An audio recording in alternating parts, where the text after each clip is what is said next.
మనలో పాపాన్ని చూచే దేవుడు, మనలో పాపాన్ని చూసే దేవుడు. మనం చూసాం కదండి మొదటి పాయింట్లో, మన యొక్క ప్రతి ఒక్కసారాన్ని చూస్తారు, మన యొక్క కన్నీటిని చూస్తారని చూసాం. హాగరు విషయంలో మన యొక్క బాధల్ని దేవుడు చూస్తాడని చూసాం. మన యొక్క నిరీక్షణలు దేని లేని స్థితిని దేవుడు చూస్తారని చూసాం. మనం ఎక్కడైతే పడిపోతామో, నేను నిలబడలేను అని అనుకుంటుందో హాగరు, అక్కడే దేవుడు నిలబెట్టాడని మనం చూసాం. కానీ మన గొప్ప దేవుడు ఇంకొకటి ఏం చేస్తారో తెలుసా? మనలో ఉన్న పాపాన్ని కూడా దేవుడు చూస్తారండి. మనలో ఉన్న పాపాన్ని కూడా చూస్తారు దేవుడు. దావీదు ఒక రాజుగా ఉన్నారు, నన్ను అడిగే వాళ్ళు ఎవ్వరూ లేరులే, నేను పాపం చేసినా కూడా నన్ను ఎవ్వరు కూడా ప్రశ్నించరు అని అనుకున్నారు. మనందరికీ తెలుసు దావీదు చేసిన పాపము కదా అండి. దావీదు చేసిన పాపం మనందరికీ తెలుసు. ఉరియా భార్య అయిన బెత్సబాను తన భార్యగా తనతో పాపం చేయడం వల్ల ఆ పాపాన్ని కప్పిపుచ్చేయడం కోసం ఇంకా ఆ ఉరియాని అన్యాయంగా యుద్ధంలో చంపించేశారు.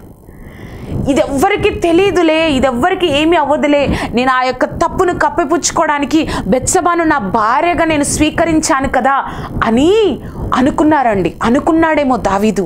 కానీ దేవుడు ఏ విధంగా చూసారో ఆ పాపాన్ని చూద్దామండి. 2వ సమూయేలు గ్రంథం 11వ అధ్యాయం 27వ వచనంలో, అయితే దావీదు చేసినది యెహోవా దృష్టికి దుష్కార్యంగా ఉండెను. యెహోవా దృష్టి అంటే ఏంటి? ఆయన చూపుకి, అంటే ఆ పాపాన్ని దేవుడు చూశాడు. ఎంత భయంకరంగా ఒక కుటుంబాన్ని విచ్ఛిన్నం చేశాడో, ఒక కుటుంబంలో ఒక ప్రాణాన్ని ప్రాణం పోయడానికి దావీదు ఏ విధంగా కారణమయ్యాడో ఆ దేవుడు ఆ యొక్క పాపాన్ని చూశాడు. కాబట్టి ఏమంటున్నాడంటే, యెహోవా దృష్టికి దుష్కార్యంగా ఉండెను.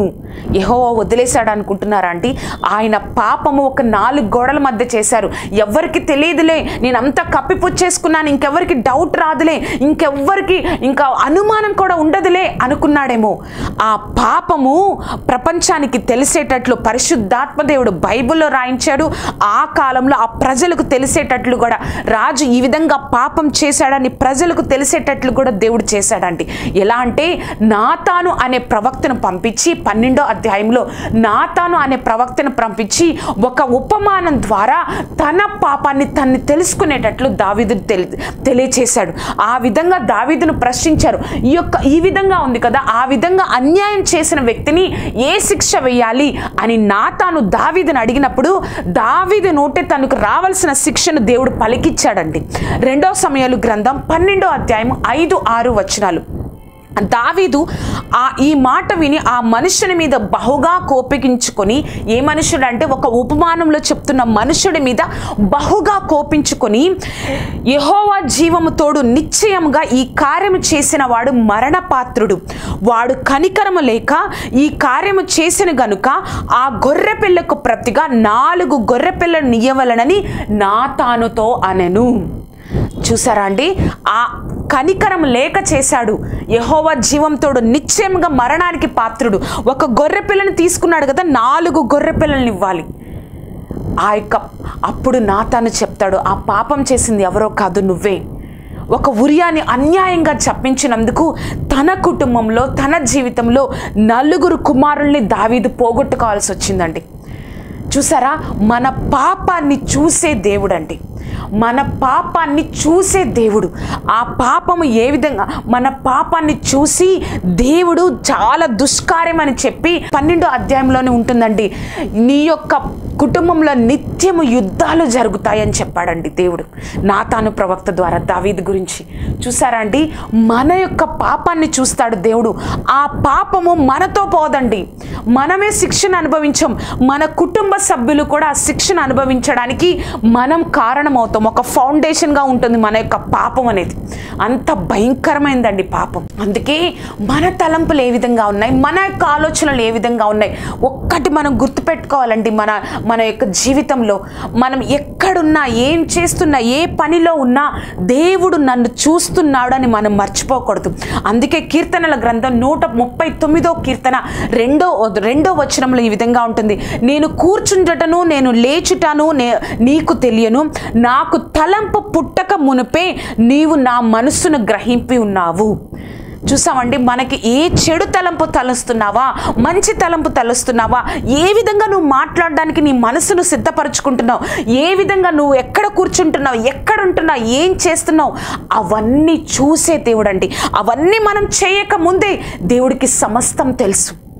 అవన్నీ చేయకముందే దేవుడికి తెలుసంట. ఆ స్థితిలో దేవుడు చూస్తున్నాడు, ప్రతి ఒక్క స్థితిని చూస్తున్నాడు. మనం ఎప్పుడు కూడా మర్చిపోకూడదు విషయం ఏంటో తెలుసా? దేవుడు నన్ను చూస్తున్నాడు కాబట్టి నా తలంపుల ద్వారా, నా మాటల ద్వారా, నా ప్రవర్తన ద్వారా నేనుగా సరి చేసుకోవాలి. మన గొప్ప దేవుడు ఎంత గొప్ప దేవుడో తెలుసా అండి? పాపాన్ని అసహించుకుంటాడు కానీ పాపిని కాదు. నీ కోసం, నా కోసమే కదా అండి, మన యొక్క పాపాలం కోసమే కదా రక్తాన్ని చిందించింది. ఇంకా ఇంకా ఇంకా నువ్వు పాపంలోనే జీవిస్తూ అయ్యో నేను బయటికి రాలేను అనుకుంటున్నావేమో. మనంగా ఎవరం బయటికి రాలేమండి. మనంగా ఆ పాపం నుంచి మనం బయటికి రాలేం. దేవా, నేను రావాలని నాకు ఆశ ఉంది ప్రభా, రావాలని నాకు కోరిక ఉంది, నేను బయటికి రావాలి, నీ సహాయం కావాలి, నాకు నేనుగా ఈ ఊబిలో నుంచి నేను బయటికి రాలేను అని నువ్వు ఒక్కసారి దేవుణ్ణి అడగగలిగితే, ఆయన సహాయం నువ్వు పొందుకోగలిగితే, దేవుడు తప్పకుండా ఆ పాపం నుంచి నిన్ను బయటికి తీసుకొచ్చి దేవుణ్ణి ఆరాధించేటట్లుగా, దేవుడు నన్ను చూస్తున్నాడని నిత్యము ఆ యొక్క భయభక్తులు కలిగి జీవించే ఆత్మీయ స్థితిని దేవుడు నీకు నాకు అనుగ్రహిస్తాడండి. మనం పాపంలో ఉండడం దేవుడి యొక్క చిత్తం కాదు. మనం ఆశీర్వదింపబడకపోవడం దేవుని చిత్తం కాదు. కానీ ఇంకా ఇంకా పాపంలో ఉంటే మనకి సంతోషం ఉంటుందిలే, పాపంలో ఉంటే మనం చాలా ఆనందంగా ఉంటాంలే అనుకుంటాం. కానీ అది ఏది ఒక దుష్కార్యంగా దేవుడికి కనబడుతుంది. మనతో పాటు మన కుటుంబం కూడా ఆ యొక్క పాపం యొక్క పనిష్మెంట్ని, ఆ వచ్చే యొక్క తీర్పుని అనుభవించాల్సి వస్తుందండి. కాబట్టి మన దేవుడు పాపాన్ని చూస్తాడు. నీ పాపాన్ని ఎంత త్వరగా అయితే అంత త్వరగా